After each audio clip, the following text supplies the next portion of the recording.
Hello everyone, this is Grandmaster AKOBIAN with 1000 GM, and today we're starting a new tournament, September 1st to the 5th GM Norm tournament in Hollywood. And this is a round-robin tournament.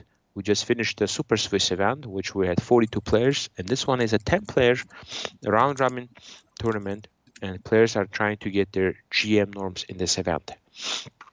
In this game, we have round one game, GM Joshua Sheng against IM Eyal Grinberg. Let's take a look at this game, guys.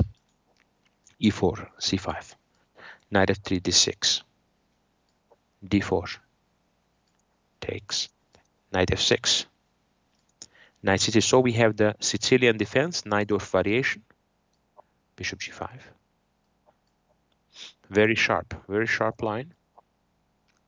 I don't play these lines, guys, but I've seen some games with this super sharp, because now after f4 comes in, then you have to deal with a very dangerous e5 move here.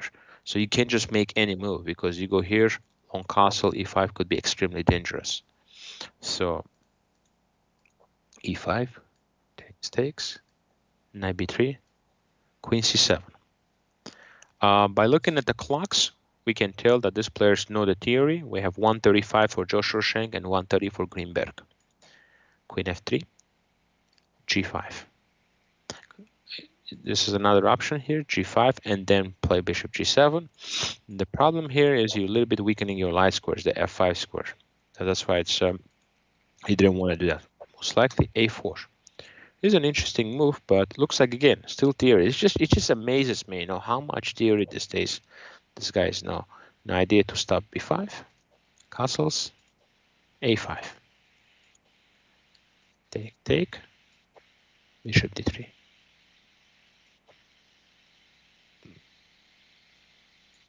Bishop f2.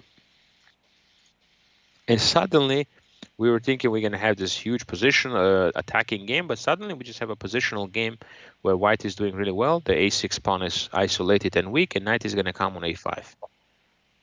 Take, knight a4, now protecting b2, and now a6 is under attack. Queen c6, rook b4, b3, rook c8. Now there is a little bit of a pressure on e4, but I think white can handle it. Like, for example, here, if you try to win the pawn with knight e4, you're going to run into a problem like this. There are many problems, but this one is, boom, attacking, forcing you here, and then simply, boom, take. You take back, and then lose the knight at the end.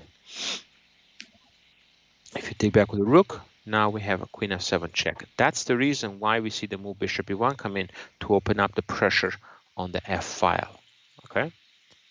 So rook c7 was played.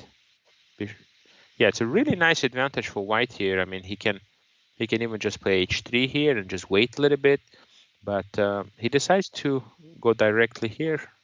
I don't know if I like this move, rook f1. It's a little bit more defensive than I like. I would have liked to keep it on f file. King h1,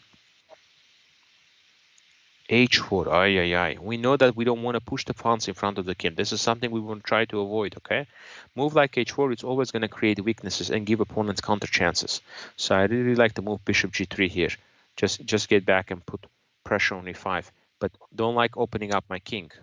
Now comes back, h5. Ay. Now this g4 square is very, very weak, and knight is going to land here. Yeah, I think white lost this game because of that h4 move. You'll see now black is jumping in. Still position is quite unclear. Rook f6 attacking. Knight e6. Queen a6. Ay. Okay. The pawn on c2 is really relevant. You don't want to lose this pawn, and then, opponent rook is going to be on the second rank. Taking on a6 is not a good idea here. The best is to just play knight c4 and activate the knight and put pressure. Okay, so takes, queen e1, a1,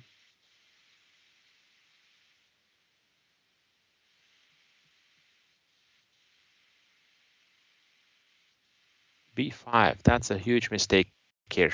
The best option here would have been knight takes e5, now hitting the rook. And if you take, bishop takes a2.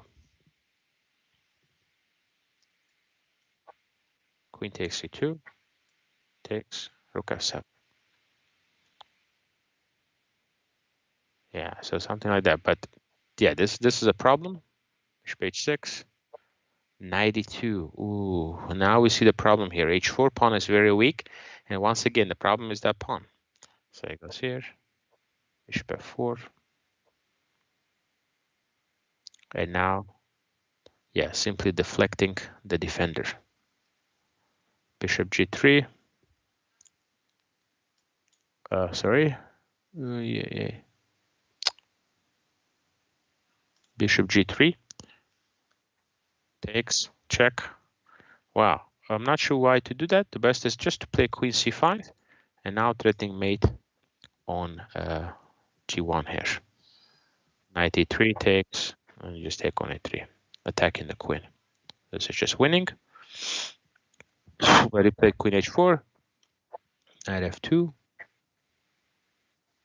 and a huge blunder b6. If knight e3, actually, white is doing quite well here, defending the position, and advantage for white. Queen f1 is coming up. F4, rook h2, and that's the final mistake of the game. And rook e2, he just simply overlooked this move, and now he's getting mated here. Okay. Queen f3, check.